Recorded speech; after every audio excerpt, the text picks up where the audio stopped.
আসসালামু আলাইকুম গাইস। আজকে আমি গরু চাপ রান্নার রেসিপিটা দেখাবো আপনাদেরকে। গরু চাপ রান্নার জন্য প্রথমে আমি মাংসগুলোকে থেতে নিয়েছি, প্রত্যেকটা মাংসকে।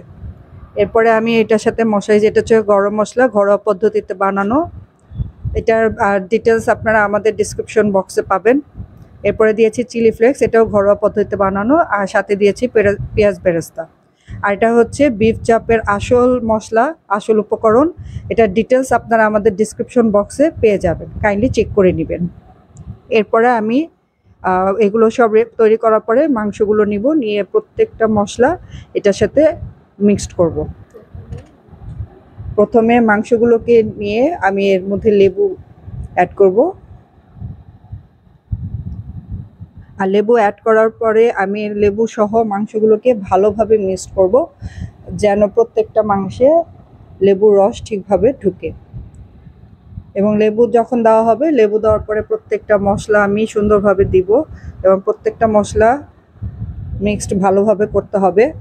সেগুলো প্রত্যেকটা আমি ভিডিওতে দেখিয়ে দিব, আপনারা একটু দেখে নেবেন। হ্যাঁ, এবং সময় নিয়ে এগুলো করতে হবে সব, প্রত্যেকটা জিনিস। এখন আমি গরম মশলা দিচ্ছি 2 চামচ। হ্যাঁ, এটা ঘরোয়া পদ্ধতিতে বানানো আমার গরম মশলা।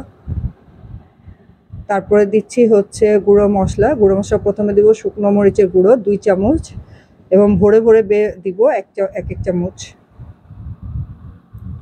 তারপরে দিচ্ছি হলুদ গুঁড়ো 1 চামচ। তারপরে দিচ্ছি ধনিয়া গুঁড়ো 1 চামচ।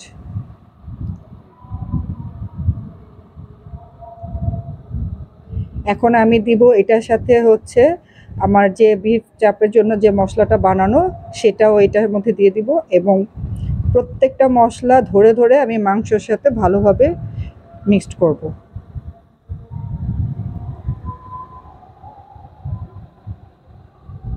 মশলাগুলো মিক্সড করতে একটু সময় নিতে হবে, এবং সময় নিয়ে এগুলোকে মিক্সড করতে হবে।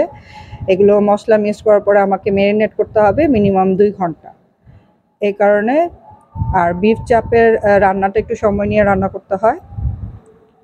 প্রত্যেকটা আমি ভালোভাবে মিক্স করে নিচ্ছি। তারপরে আমি 2 ঘন্টার জন্য নর্মাল তাপমাত্রায় ম্যারিনেট করতে দেব। আমার মশলা মাখানো প্রায় শেষের দিকে। হ্যাঁ, মশলা মাখানো শেষ, আর ম্যারিনেট করাও শেষ। এখন আমি এগুলোকে রান্নার জন্য তৈরি করব। প্রথমে দিচ্ছি কড়াইতে তেল, এবং তেলের মধ্যে দিয়েছি ঘি 2 চামচ। হ্যাঁ, তেলটা একটু গরম হতে হবে। তারপরে দিয়ে দিব কাঁচা গরম মশলাগুলো, তেজপাতা, দারচিনি, এলাচি, লবঙ্গ। এগুলো ভেজে নিব ভালো মতো করে। হ্যাঁ, এগুলো ভাজা ভাজা হয়ে গেলে তখন আমার পরের স্টেপে যাব আমি। হ্যাঁ, আমি এদিকে মাংসের মশলাগুলোকে সরিয়ে নিয়েছি, মশলাগুলো আলাদা করে নিয়েছি।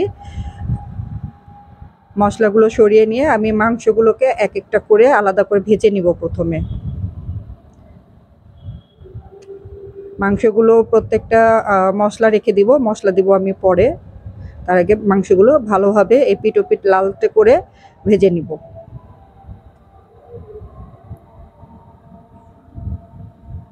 হ্যাঁ, প্রত্যেকটা মাংসগুলো দিয়ে দিচ্ছি একটা একটা করে। এখন ভাজা শেষ, এখন আমার তেল উঠে এসেছে। এখন আমি আমার যে মশলাটা আলাদা করে রেখেছিলাম, সেই মশলাগুলো এখানে দিয়ে দিব। হ্যাঁ, মশলাগুলো সবগুলো দিয়ে দিব, আর মশলার বাকি যে বলের মধ্যে লেগে থাকবে সেটার মধ্যে পানি নিয়ে পানিটা ভালো করে গুলিয়ে একবারে মাংসের মধ্যে দিয়ে দিব। এই পানির মধ্যেই আমি এই মাংসটা রান্না করব, আমি এক্সট্রা পানি আর দিব না। ভালোভাবে নেড়ে নিচ্ছি উপিট উপিট করে। হ্যাঁ, এখন আমি পানিটা দেওয়ার আগে এখানে দিব হচ্ছে আরও 1 চামচ মরিচের গুঁড়া। আর এটা যে মেন ইনগ্রিডিয়েন্টস আছে চিলি ফ্লেক্স। এরপর আমি দিব হচ্ছে চিলি ফ্লেক্স প্রায় 2 চামচের মতো। বিফ চাপটা একটু ঝাল করতে হয়, সেজন্য এটার মেন ইনগ্রিডিয়েন্টস হিসেবে চিলি ফ্লেক্সটাও আসে। এখন যে আমি পানির কথা বলেছিলাম, সেই পানিটাই এখন দিয়ে দিব।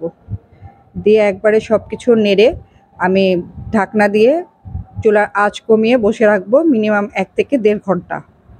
এবং যখন আমার এই তেলটা উপরের দিকে ভেসে আসবে তখন লাস্টের দিকে আমি 1 চামচ চিনি দেব, আরেকবার ঘি দিব, আর সাথে হচ্ছে কেওড়া জল দিব একটু ভালো স্মেলের জন্য।